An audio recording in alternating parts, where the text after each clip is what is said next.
आज इस press conference के माध्यम से कास्ट सेंसस जाति जनगणना के कुछ बिंदु पर मैं बात रखना चाहता हूं। यह बात बहुत ही साफ है कि यदि भारत में जाति व्यवस्था नहीं होती, समाज यदि जातियों में बटा नहीं होता, तो शायद जाति विहीन समाज रचना की या कास्ट सेंसस की कोई बात भी नहीं आती। क्योंकि भारतीय समाज जातियों में बटा है और जाति व्यवस्था ने तय किया है कि मंदिर में पुजारी के तौर पर कौन काम करेगा और कौन नाली में उतरेगा, कौन जमीन का मालिक बनेगा और कौन भूमिहीन खेती और मजदूर बनेगा। ये डिसाइड है, ये कास्ट सिस्टम ने किया है। लेकिन भारत का संविधान समाजवाद के साथ साथ सामाजिक न्याय सुनिश्चित करने की भी गारंटी देता है। और सामाजिक न्याय सुनिश्चित करना है तो जैसे खड़गे साहब, सम्माननीय राहुल जी और कांग्रेस पार्टी डंके की चोट पर कहती है कि हर कीमत पर भारतीय समाज का एक्सरे, जाति जनगणना, कास्ट सेंसस होना ही चाहिए।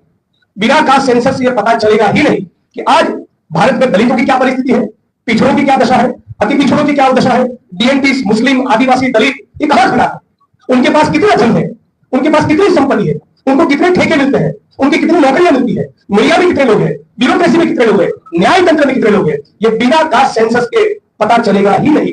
और इसीलिए कांग्रेस पार्टी डिटरमाइंड है, कृतनिश्चयी है कि बिहार में सरकार बनाते ही जिस प्रकार से तेलंगाना में हमारा करीब करीब 95% से ज्यादा जाति जनगणना का, कास्ट सेंसस का काम बेहतरीन तरीके से, शानदार तरीके से वो जो काम पूरा हुआ, वो बिहार में भी हम लोग करेंगे। ये हमारा पीड़ित, शोषित, वंचित समुदायों के प्रति, विशेष तौर पे दलित, पिछड़े, अति पिछड़े, आदिवासी समुदायों के प्रति ये हमारा प्रतिबद्धता है, कमिटमेंट।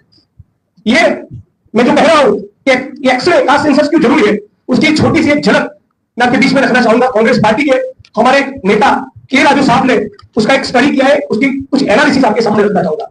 हमारे देश की ब्यूरोक्रेसी में 75% दलित, आदिवासी, ओबीसी जनसंख्या के सामने जब यूनियन सेक्रेटरी बनाने की बात आती है तो केवल 6% ही उसमें दलित, आदिवासी, ओबीसी होते हैं।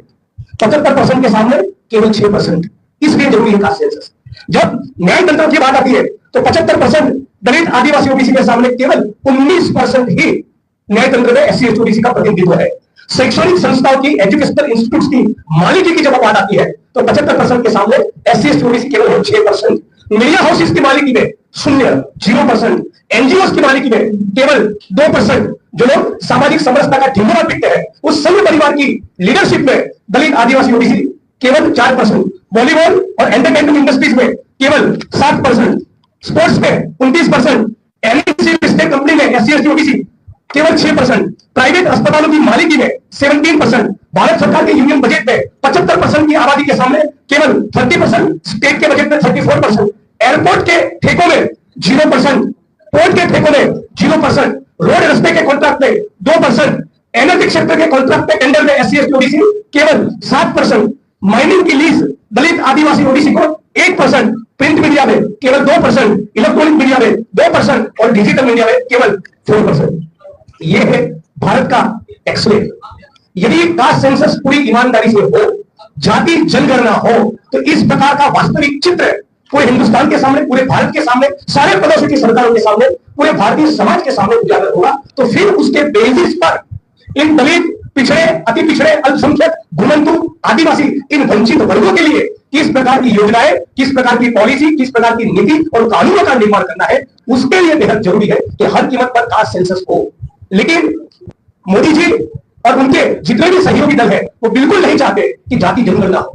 वो ये कहते हैं कि ये तो गरीबों की एकता तोड़ने की, समाज को जातियों में बांटने की बात है। भारतीय समाज पिछले 2,500-3 हजार साल से जातियों में बटा ही है। हम तो चाहते हैं जाति निर्मूलन हो। हम तो चाहते हैं अंत को गत्वा एक ऐसे समाज का निर्माण हो कि जिसमें केवल एक ही पहचान बचे कि हम सभी भारतवासी।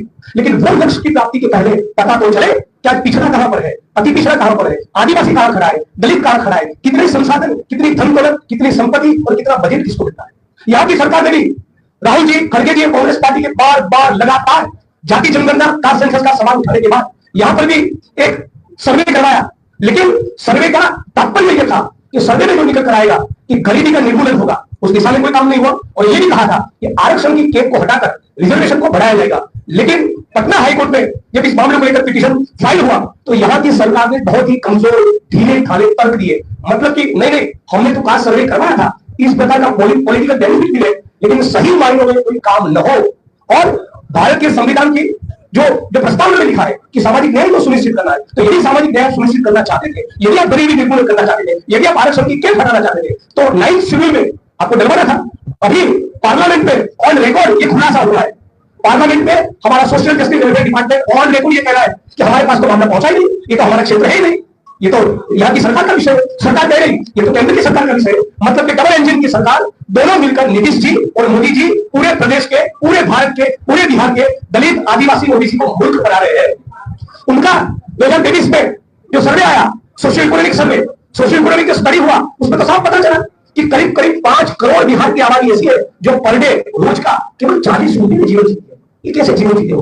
वो अपने बच्चे को, घर परिवार को कैसे गुजारा करते हो?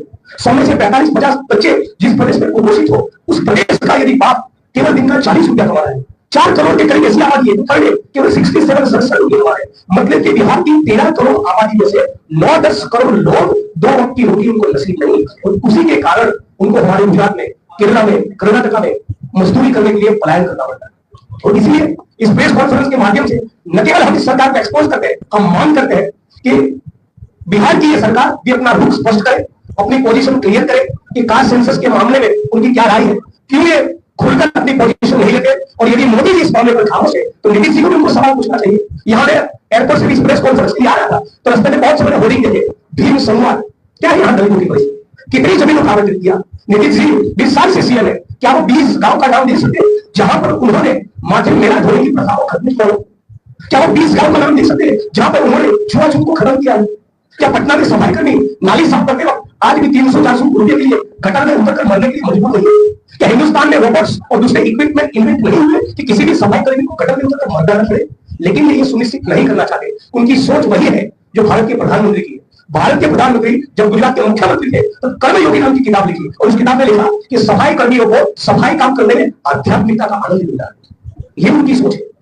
और इसीलिए मैं मांग करता हूं कि भीम संवाद करना है तो सही मायनों में तो मुसलमान समाज है, जो वाल्मीकि समाज है, इनके बीच है। इनको जीवन को देखिए। आज ज्यादातर बिहार का दलित, आदिवासी, ओबीसी आउटसोर्सिंग और कॉन्ट्रैक्ट सिस्टम का शिकार है। उनको न्यूनतम वेतन भी नसीब नहीं है। आज दलित, आदिवासी, ओबीसी समाज का एक बहुत बड़ा तबका बेरोजगार है, उसको पलायन करना पड़ रहा है। आज मैं मांग करता हूं कि बिहार में, बिहार की सरकार ये आंकड़ा पब्लिक करे, पब्लिक डोमेन में रखे कि कितनी जमीनों का आवंटन हुआ। रेवेन्यू में प्रावधान है, सीलिंग लोग Bihar agriculture land ceiling act है, उसके बावजूद भी कोई जमीनों का आवंटन होता नहीं। पहले जो जमीनों का आवंटन हुआ उसका पट्टे का पोजीशन मिलता नहीं। तो आप न आर्थिक तरक्की के लिए कुछ करते हैं दलित, आदिवासी, ओबीसी के, न जाति निर्मूलन, न सामाजिक न्याय के लिए, न कास्ट सेंसस के लिए। और इसलिए इस प्रेस कॉन्फ्रेंस के माध्यम से मैं पूरे प्रदेश के ओबीसी समुदाय को, घुमंतु समुदाय को, आदिवासी, दलित, मुस्लिम सभी समुदाय को अपील करता हूं। मैंने गुजरात में भाजपा की सरकार को, आरएसएस को बड़े करीब से देखा। ये लोग केवल प्रतिक्रांति कर रहे हैं। भारत के संविधान, बाबा साहब अम्बेडकर और कांग्रेस पार्टी की नीतियों के कारण पिछले 60-70 साल में जितना भी काम दलित, आदिवासियों का हुआ, उन सभी कामों को वो लोग उल्टा करना चाहते हैं। आज पटना हो, अहमदाबाद हो, दिल्ली हो, मुंबई हो, जो भी दलित, आदिवासी, ओबीसी 3 BHK के फ्लैट पर रहते हैं, ओएनजीसी, आईओसी, बीएसएनएल, रेलवे की नौकरी की, टीचर, पटवारी या एसओ जो बने, वो आरक्षण के कारण, वो संविधान के कारण, कांग्रेस की नीतियों के कारण। लेकिन अभी कोई नई सरकार नौकरी में भर्ती हुई, सारी सरकारी स्कूलें बंद कर रहे हैं। 55 लाख दलित और आदिवासी स्टूडेंट की स्कॉलरशिप मोदी जी की सरकार ने 3 साल तक ब्लॉक करके रखी। आदिवासी दलित समाज की पोस्ट मैट्रिक स्कॉलरशिप को बंद करके रखी है। लेटरल एंट्री लेकर आए। महंगाई उतनी है कि दलित, आदिवासी, ओबीसी अपने बच्चों को प्राइवेट स्कूल में भर्ती कर सकता नहीं। सरकारी स्कूल बंद कर रहे, स्कॉलरशिप आप देना चाहते नहीं, नई सरकारी नौकरी में भर्ती नहीं। सामने बीच में कभी कोई नौकरी का अनाउंसमेंट हुआ, एग्जाम का पेपर लीक हो रहा है। तो दलित, आदिवासी, ओबीसी समुदाय के लिए इस सरकार के शासन में, चाहे बिहार हो या मोदी जी की सरकार हो, कोई फ्यूचर नहीं। ये क्रांति नहीं, ये प्रतिक्रांति का दौर चल रहा है। और इसीलिए मैं कह रहा हूं, ये सरकार मनुवादी है, जातिवादी है, दलित, आदिवासी, ओबीसी विरोधी है। प्रदेश के एक भी दलित, आदिवासी और ओबीसी समुदाय का वोट किसी कीमत पर नीतीश को, उनके सहयोगी को नहीं मिलना चाहिए। वो केवल और केवल कांग्रेस पार्टी को मिलना चाहिए।